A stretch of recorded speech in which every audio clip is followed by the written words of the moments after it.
সংকটকালের বাজেটে মৌলিক চাহিদাকে প্রাধান্য জানালেন ওবায়দুল কাদের। লুটপাটের সুযোগ বলছেন ফখরুল।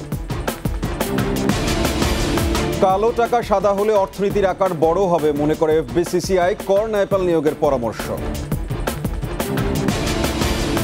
ঈদ যাত্রায় বাসের আগাম টিকিট সবিশেষ। চাহিদা বিবেচনায় ট্রেনে অতিরিক্ত বগি যুক্ত করার পরিকল্পনা।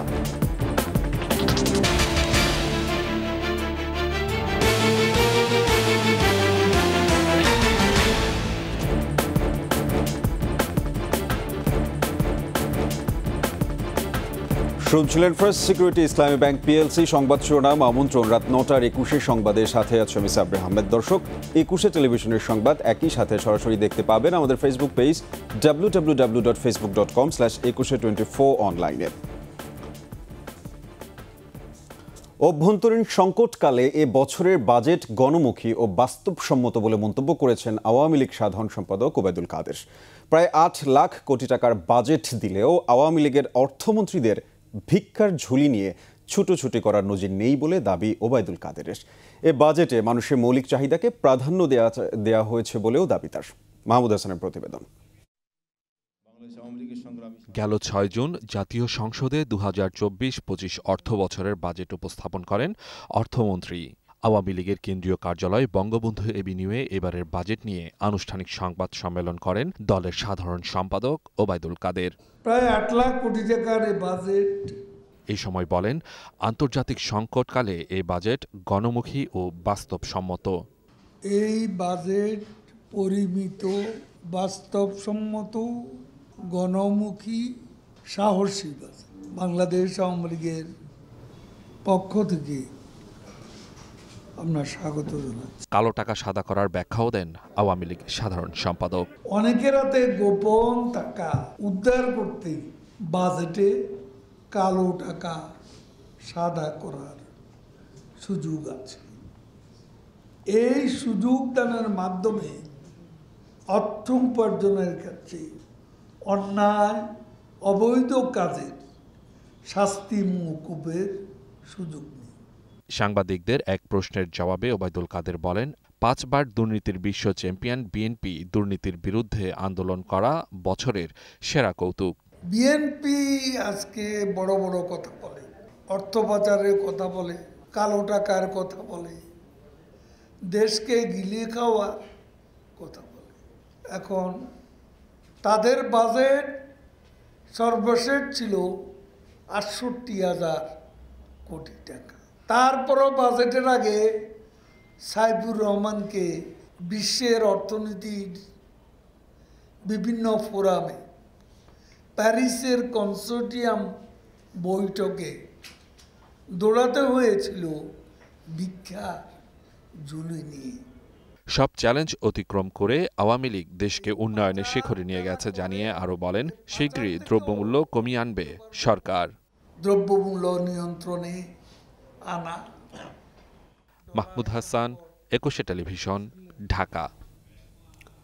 এদিকে 2024-25 অর্থ বছরের বাজেটকে রাঘব বোয়ালদের লুটের বাজেট বলে মন্তব্য করেছেন বিএনপি মহাসচিব মির্জা ফখরুল ইসলাম আলমগীর। জাতীয় প্রেস ক্লাবে জাতীয় সমাজতান্ত্রিক দলের আলোচনার সভায় মির্জা ফখরুল বলেন, দেশ এখন ভয়ঙ্কর সংকটের মধ্যে রয়েছে। দেশে গণতান্ত্রিক ব্যবস্থা ফিরিয়ে আনাই সবচেয়ে বড় চ্যালেঞ্জ উল্লেখ করে ফখরুল বলেন, দেশের ভবিষ্যৎ এখন ধ্বংসের মুখে। 15% কর দিয়ে কালো টাকা সাদা করা দুর্নীতিবাজদের ধরার টোপ হাস্যকর বলেও মন্তব্য করেন বিএনপি মহাসচিব।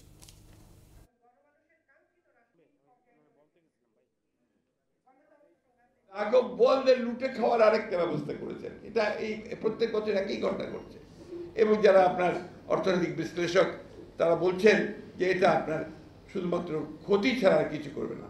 যেখানে সবচেয়ে বড় সংকট এখন সাধারণ মানুষের জন্য ইনফ্লেশন, দ্রব্যমূল্যের এত বেশি বেড়ে গেছে যেটা সাধারণ মানুষের কাছে সহনীয় হচ্ছে না। প্রস্তাবিত বাজেটে কালো টাকা সাদা করার সুযোগের ফলে অর্থনীতির আকার বড় হবে বলে মন্তব্য করেছেন এফবিসিসিআই সভাপতি। মূল্যস্ফীতির লক্ষ্যমাত্রা অর্জন চ্যালেঞ্জ হবে জানিয়ে রাজস্ব বিভাগের সংস্কার দাবি করে কর ন্যায়পাল নিয়োগের পরামর্শ দেন শীর্ষ এই ব্যবসায়ী নেতা। ব্যাংক ব্যবস্থা থেকে 1,37,000 কোটি টাকার ঋণ নিলে বেসরকারি বিনিয়োগ ব্যাহত হবে বলেও মনে করে এফবিসিসিআই। তৌহিদুর রহমানের রিপোর্ট। প্রস্তাবিত বাজেট নিয়ে ব্যবসায়ীদের শীর্ষ সংগঠন এফবিসিসিআই এর সংবাদ সম্মেলন। লিখিত বক্তব্যে এফবিসিসিআইয়ের সভাপতি প্রস্তাবিত বাজেটকে ব্যবসা বান্ধব বলে মন্তব্য করেন। ব্যাংক ব্যবস্থা থেকে অতিরিক্ত ঋণ নেওয়া চ্যালেঞ্জ হবে বলে মনে করেন এই ব্যবসায়ী নেতা। কথা বলেন মূল্যস্ফীতি নিয়েও। মূল্যস্ফীতির লক্ষ্যমাত্রা নির্ধারণ করা হয়েছিল 6.5%, কিন্তু চলতি বছরে মে মাসে মূল্যস্ফীতি দাঁড়িয়েছে 9.89%। এই মূল্যস্ফীতির হারকে কমিয়ে এনে লক্ষ্যমাত্রা অর্জন করা একটি বিশাল চ্যালেঞ্জ বলে আমরা মনে করি। শেয়ার বাজারে তালিকাভুক্ত এবং অতালিকাভুক্ত কোম্পানির ট্যাক্স হার কমানো ইতিবাচক মন্তব্য করে অর্থনৈতিক অঞ্চলে মূলধনী যন্ত্রাংশ আমদানির শুল্ক সুবিধা আরও 10 বছর বহাল রাখার তাগিদ দেন। মূল্যস্ফীতি নিয়ন্ত্রণ এবং কর্মসংস্থান সৃষ্টিতে নতুন বড় প্রকল্প না নেয়ার পরামর্শ তার। ইনফ্রাস্ট্রাকচার তো অনেক ডেভেলপ, কিন্তু সেই হিসাবে আমাদের ব্যবসাটা তো আমাদের ডেভেলপ করতে হবে। কাজে এই মুহূর্তে যদি বড় প্রজেক্ট না নিয়ে যে ব্যয় সংকোচন করতে বলছি, ওই জায়গায় আমরা যেন বড় প্রজেক্ট না নিয়ে একটু দেখে শুনে প্রজেক্ট নেয়। অপ্রদূষিত অর্থ মূল অর্থনীতিতে আনার সুযোগ থাকলে দেশের উন্নয়ন হবে বলেও মনে করে এফবিসিসিআই সভাপতি। আমাদের ইনফর্মাল মার্কেটটা অনেক বড়, ফর্মাল মার্কেট থেকে ইনফর্মাল মার্কেট অনেক বড়। এই ইনফর্মাল মার্কেটের টাকাটা যেন এখানে আসে, এখানে যেন কোনো অপরাধমূলক কোনো কাজ করে সেই টাকা যেন এখানে না আসে, সেটার জন্য আমাদের অবজেকশন আছে। এবং এই বছর যে টাকাটা হোয়াইট করবে, পরের বছর কিন্তু সে আবার কিন্তু এই জালে আসলো। এনবিআরের সংস্কারের দাবিও জানান দেশের শীর্ষ ব্যবসায়ী সংগঠনের এই নেতা। উনি যদি অর্ডার দেয়, উনি যদি আবার ওটা বিচার করে, তাহলে তো আমি নিয়ার বিচারটা কোথায় পাবো? এই জন্য আমরা কর নিয়ে ফেলার কথা বলছি। তৌহিদুর রহমান, 21 টেলিভিশন, ঢাকা। ঈদ যাত্রায় বাসের আগাম টিকিট সবই শেষ হয়ে গেছে। 12 থেকে 16 জুনের কোনো সিটি খালি নেই। এবার রেলেও শতভাগ টিকিট অনলাইনে বিক্রি হয়েছে। তবে চাহিদা বিবেচনায় কিছু ট্রেনের সাথে অতিরিক্ত বগি সংযুক্ত করা হবে বলে জানিয়েছে রেল কর্তৃপক্ষ। মানিক শিকদারের রিপোর্ট। টিকিট না পেয়ে একরাশ হতাশা। কি করে যাবেন বাড়ি? টিকিট আগেই সেল হয়ে গেছে, আগেই বিক্রি হয়ে গেছে, আমরা টিকিট পাচ্ছি না। রাজধানী থেকে দেশের বিভিন্ন গন্তব্যে ঈদ যাত্রায় এবার 31 মে থেকে শুরু হয় বাসের আগাম টিকিট বিক্রি। 12 থেকে 16 জুনের কোনো টিকিটই অবশিষ্ট নেই বলে জানাচ্ছেন কাউন্টারের ম্যানেজার ও টিকিট বিক্রেতারা। 9, 10 দিতে পারবো, 11, 12 আছে, 12 পর থেকে আনি। 12, 13, 14, 15 শেষ। এখন 16 তারিখে কিছু টিকিট আছে, আমাদের সব অনলাইনে দিয়ে দেওয়া হয়েছে। এদিকে 2 জুন ঈদ যাত্রা উপলক্ষে আন্তনগর ট্রেনের অগ্রিম টিকিট বিক্রি শুরু হয়।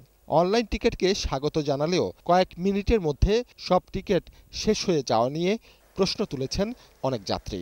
অনলাইনে যে 8টার সময় ঢোকা হচ্ছে, 8টা 5, 6 ভিতরে সম্পূর্ণ টিকিট উধাও হয়ে যায়। এটা কিভাবে সম্ভব? অনেক সময় পাই, অনেক সময় পাই না।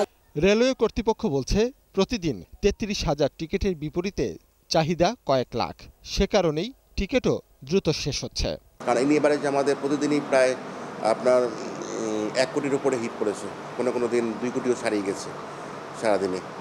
তো আমাদের সার্ভারে এই হিটে আপনার বোঝা যাচ্ছে যে চাহিদাটা ব্যাপক। তো আপনার চাহিদা যতই ব্যাপক থাকুক বা চাহিদা যতই বেশি থাকুক না কেন, আমাদের আসন সংখ্যা কিন্তু নির্দিষ্ট। তো আমরা ইচ্ছে করলে আপনার 33,500 বাইরে কোনো টিকিট বিক্রি পাই না। যাত্রীর চাপ সামাল দিতে বিভিন্ন রুটের ট্রেনে অতিরিক্ত একাধিক বগি সংযুক্ত করার পরিকল্পনাও আছে রেল কর্তৃপক্ষের। কোনো রুটে আন্তনগর ট্রেনের 1-2 করে এক্সট্রা কোচ সংযোজন করা হয়। এছাড়া এবার 10 জোড়া বিশেষ ট্রেনও চলবে। মানিক শিকদার, 21 টেলিভিশন, ঢাকা। নিচে সংবাদ বিরতি। যখন ফিরছি তখন অন্যান্য খবরের সঙ্গে আরও যা থাকছে। দিল্লিতে প্রধানমন্ত্রীর শপথের পর মোদির সঙ্গে বৈঠক।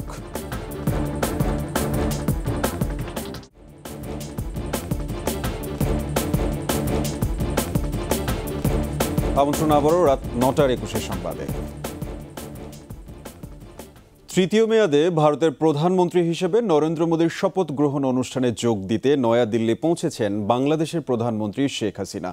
প্রধানমন্ত্রী ও তার সফর সঙ্গীদের বহনকারী বাংলাদেশ বিমানের বিশেষ ফ্লাইটটি দিল্লি সময় বেলা 11:51 পালাম এয়ারফোর্স স্টেশনে অবতরণ করে। বিমানবন্দরে প্রধানমন্ত্রী শেখ হাসিনাকে একটি উচ্চ পর্যায়ের ভারতীয় প্রতিনিধি দল এবং ভারতে বাংলাদেশের হাই কমিশনার মুস্তাফিজুর রহমান অভ্যর্থনা জানান। রোববার সন্ধ্যায় রাষ্ট্রপতি ভবনের শপথ গ্রহণ অনুষ্ঠানের পর নরেন্দ্র মোদীর সঙ্গে একান্ত বৈঠক করবেন প্রধানমন্ত্রী শেখ হাসিনা। এছাড়াও রাষ্ট্রপতি ভবনে নৈশভোজ সহ যোগ দেবেন বিভিন্ন অনুষ্ঠানে।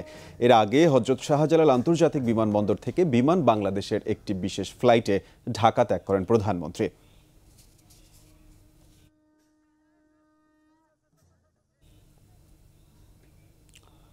এবার বিকাশ ঈদ কেনাকাটা।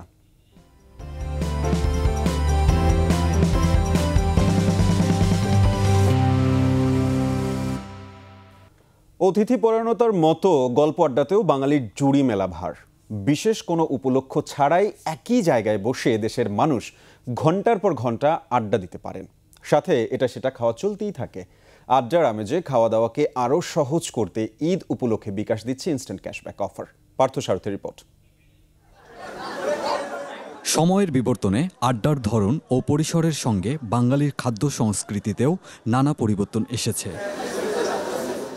ভোজনরসিক মানুষেরা সুস্বাদু খাবার গ্রহণের পাশাপাশি পরিবার পরিজন ও বন্ধু বান্ধবদের সঙ্গে আড্ডায় মেতে উঠছেন বিভিন্ন রেস্টুরেন্ট ও ফুড মার্টে। আমাদের এখানে ইয়াং গেস্ট বেশি আসে, ফ্যামিলি গেস্টও আসে। আর আমাদের এটা তো ম্যাসিভ চিজ বেলি রোডে আশেপাশে অনেক, আপনি জানেন যে অফিস আদালত গভর্নমেন্ট এরিয়া, এখানে সব ধরনের গেস্ট আমরা পাই।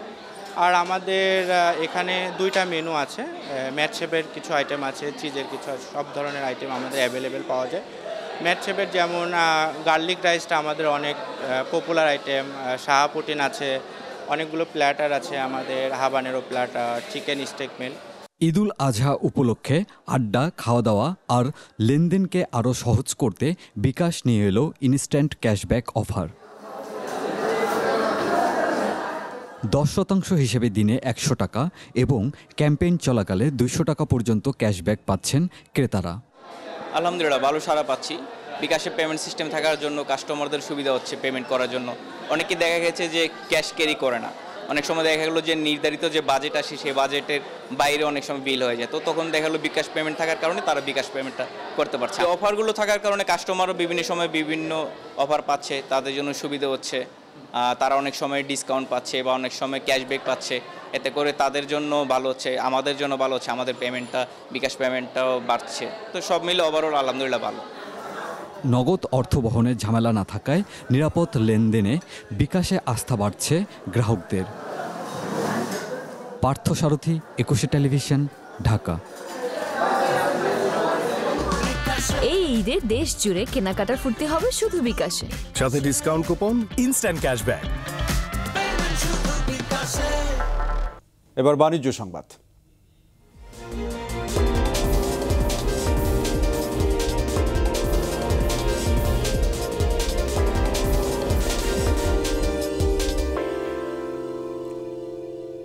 বাংলা চলচ্চিত্রের রাজকুমার খ্যাত সাকিব খান তার ক্যারিয়ারে প্রথমবারের মতো র্যাম্পে হেঁটেছেন মডেল হিসেবে। এতে মুক্তির অপেক্ষায় থাকা তুফান সিনেমার লুকে হাজির হয়ে নজর কাড়েন মেগাস্টার। রিমার্ক হারলানের পরিচালক সাকিব খানের সঙ্গী হয়ে র্যাম্পে আলো ছড়িয়েছে বিদ্যা সিনহা মিম, পরিমণি, পূজাচেরি, সাবিলা নূর, তানজিন তিশা এবং মামুনুল হাসান ইমনের মতো জনপ্রিয় তারকারা। লন্ড্রি সলিউশন ব্র্যান্ড অরিক্সের প্রতিনিধিত্ব করেন বিদ্যা সিনহা মিম, বিউটি ব্র্যান্ড লিলিকে Tanjin Tisha, skin care brand Blaze ও স্কিনকে পূজাচেরি, ম্যাক্স বিউকে পরিমণি, কালার কসমেটিক্স ব্র্যান্ড নিউইয়র্ককে সাবিলা নূর এবং হারলান স্টোরের পক্ষে মামুনুল হাসান ইমন র্যাম্প ওয়াকে অংশ নেন।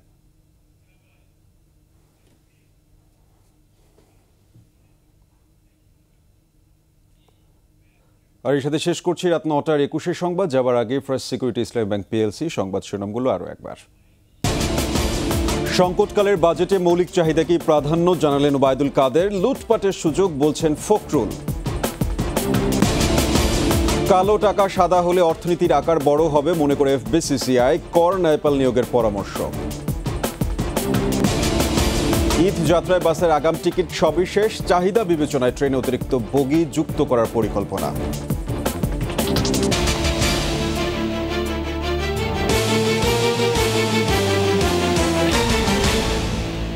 দর্শক, সর্বশেষ সংবাদ জানতে ডায়াল করুন 202 নম্বরে, আর ভিজিট করুন 21-tv.com এই ওয়েবসাইটে। এছাড়া ফেসবুকে ভিজিট করতে পারেন facebook.com/2124 অনলাইনে। এতক্ষণ সাথে থাকার জন্য সবাইকে ধন্যবাদ। পরবর্তী সংবাদ রাত 11টায় দেখার আমন্ত্রণ রইল। 21-এর সাথেই থাকুন।